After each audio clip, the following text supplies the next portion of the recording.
Hello everyone, and welcome back to our channel, where we explore timeless stories filled with wisdom. Today, we have a fascinating tale about the great Emperor Akbar and his clever minister.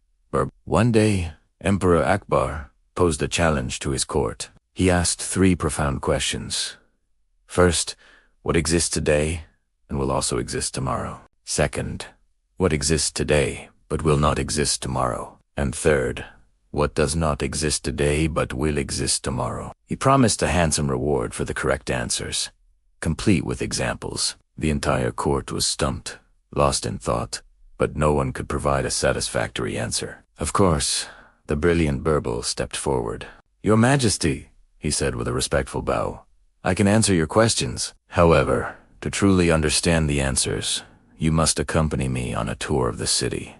Intrigued, Akbar agreed. They disguised themselves as ordinary citizens and ventured into the bustling streets of their kingdom. Their first stop was a busy marketplace, where they entered the shop of a wealthy merchant.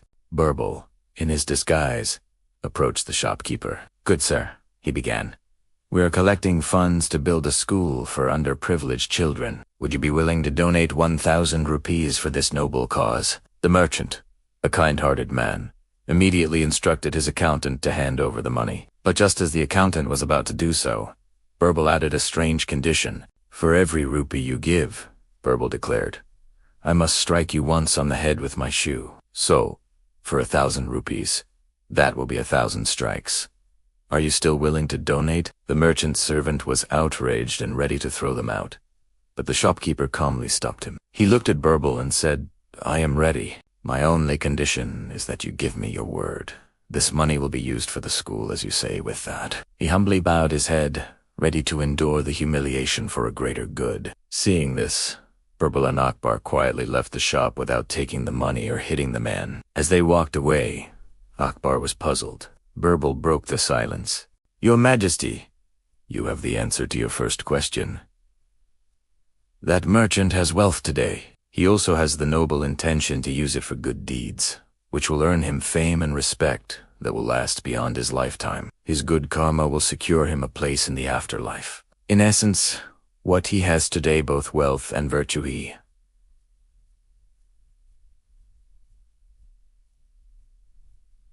will also have tomorrow." Continuing their journey, they came across a beggar sitting by the roadside. A kind passerby had just given him a large amount of food, far more than he could eat alone. Birbal approached the beggar and said, "Friend, we are hungry. Could you spare some of your food?" The beggar scowled and immediately became defensive.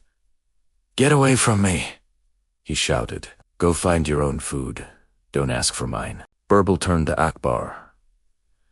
"Your Majesty, here is the answer to your second question. This man has an abundance of food today, but he lacks generosity and compassion. He doesn't understand that sharing his blessings would please God and earn him goodwill. Because of his selfishness, the fortune he has today will not last. What he has today, he will not have tomorrow." Their final stop was under a large tree where a holy ascetic was deep in meditation. Birbal quietly approached and placed a handful of coins before him as an offering. The ascetic slowly opened his eyes, glanced at the money, and said with serene firmness, "Take this away. Worldly wealth is a distraction to me. I have no need for it." Birbal then explained to the emperor, "Your Majesty, this is the answer to your third question. This holy man does not have material wealth today, nor does he desire it. He's focused only on his spiritual journey. By renouncing worldly comforts now, he's accumulating spiritual treasure. In the future, in the afterlife, he will be rewarded with eternal peace and bliss. So, what he doesn't have today, he will surely have tomorrow." Finally, Birbal turned to Akbar with a wise smile. "And for a fourth example, Your Majesty, look no further than yourself. You are an emperor today because of the good deeds from your past. As long as you continue to rule with justice and kindness, your glory will continue. But if you were to stray from this path, your kingdom and power, which you have today, could vanish tomorrow." Emperor Akbar was incredibly pleased. Birbal had not just answered his questions. He had provided living, breathing examples that brought the concepts to life in the most brilliant way. What a powerful lesson about wealth, charity, and karma. It really makes you think, doesn't it?